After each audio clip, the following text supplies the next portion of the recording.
guys, my name is Becky Otega and this is That Germany. So today we're going to be talking about things we experienced while growing up as a Nigerian. As a Nigerian kid, there are a lot of things we experienced. So we're going to look at the top 15 things we all experienced as Nigerian kids when growing up. Now the first one here says when a child falls. Now in Nigeria, when we start to walk or then when we're still little, you start walking and then you fall, probably you trip and you fell or something.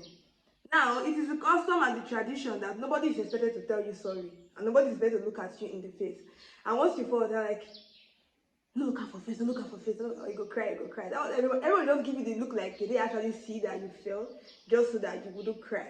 That was the first one. And the second one says putting threads on the baby's hair because it is believed to stop hiccups. Funny enough, hiccups is caused when a child eats quickly or swallows too much air.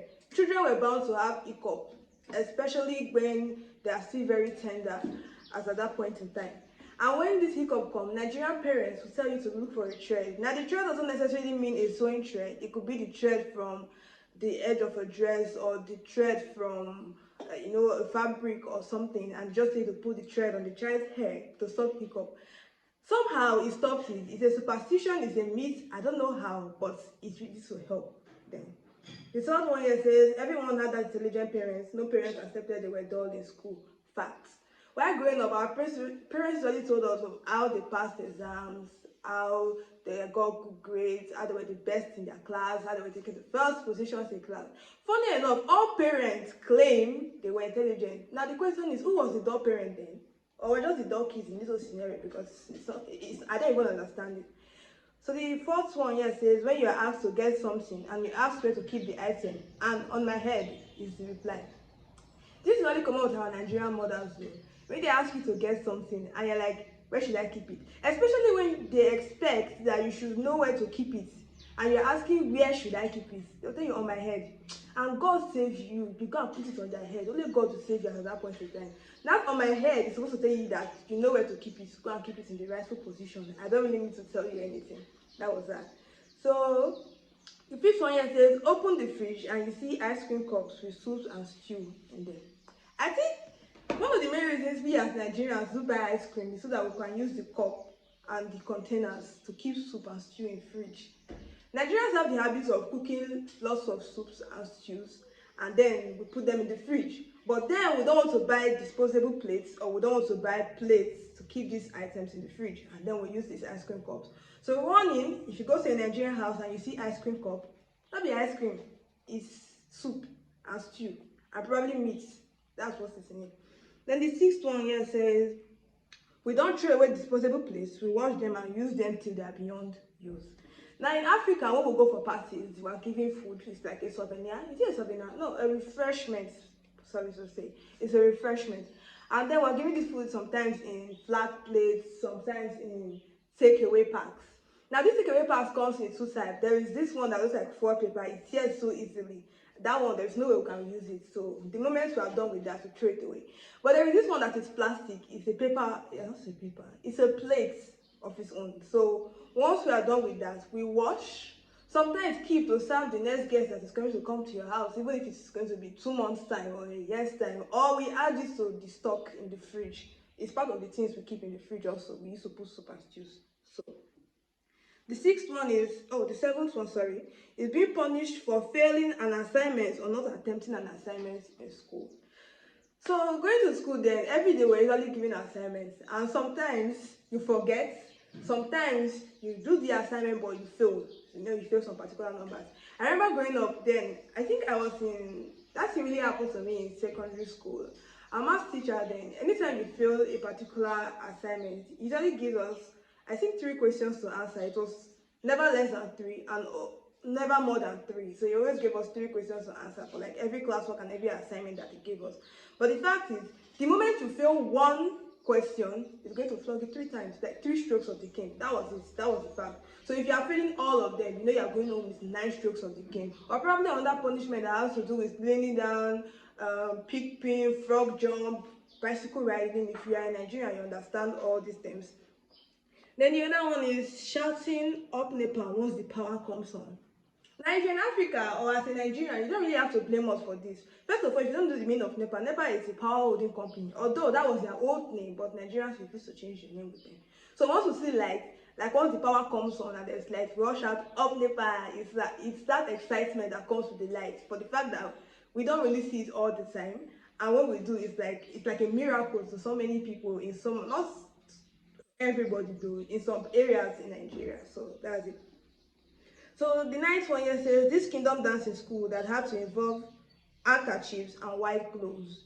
Now, if you grew up, if you went to a private school, most especially during graduations and Christmas parties, we used to do what you call kingdom dance.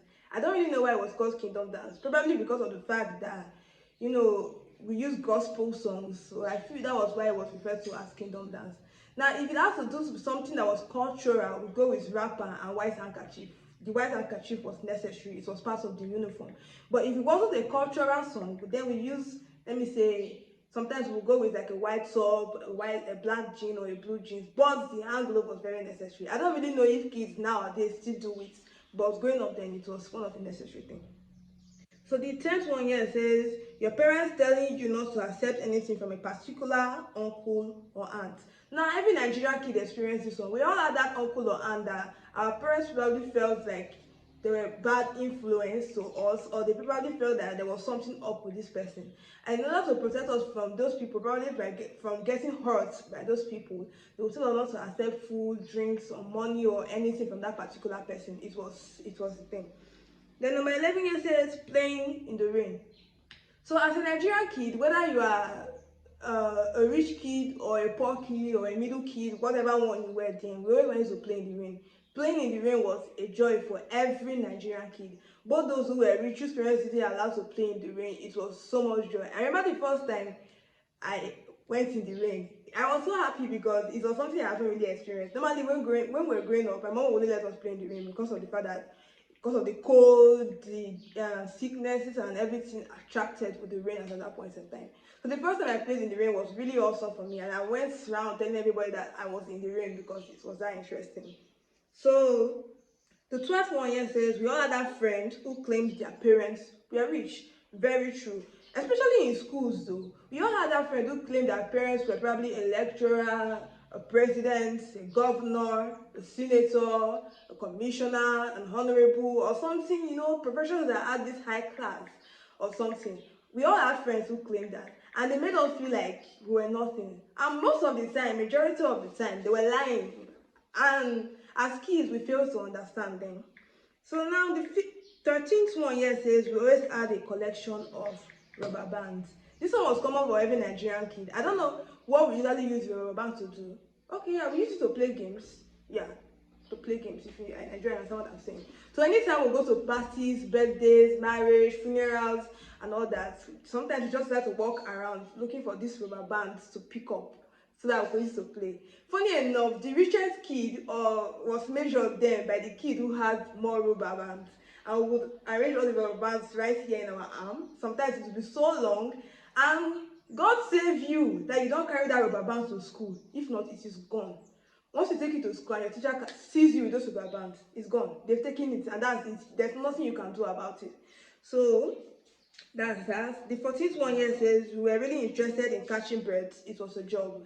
So growing up, we used to have trees around, and catching birds was like a job for us, especially all those colorful birds. The birds with the yellow, the blue, and the variant colors.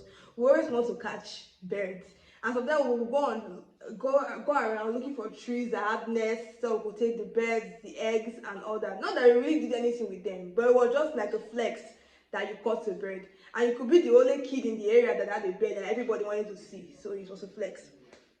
So the 5th one here and the last one here says we're always told to eat our meat, fish, or eggs after eating the main food. This was usually when we ate with people that were older than us. It was a sign of respect, and it was a sign of respect. Parents were able to teach us that when you're eating with someone older, you don't really have to eat the meat or the fish first. Sometimes you eat your food first, except you're offered meat or fish. in between, that is when you can eat it. But then you eat your food first before you eat your meat or fish. Personally, I didn't. Yeah, I grew up like that. But the reason was so that we would eat our food. Because the moment you give me the meat, the fish, or the egg, I'm done. I'm not eating with you again. That's it. I'm not eating the remaining parts of the food. So sometimes the meat and the fish were bribed. Let's say bribery and corruption. No, the meat and the fish were more like a bribe or more like a bait.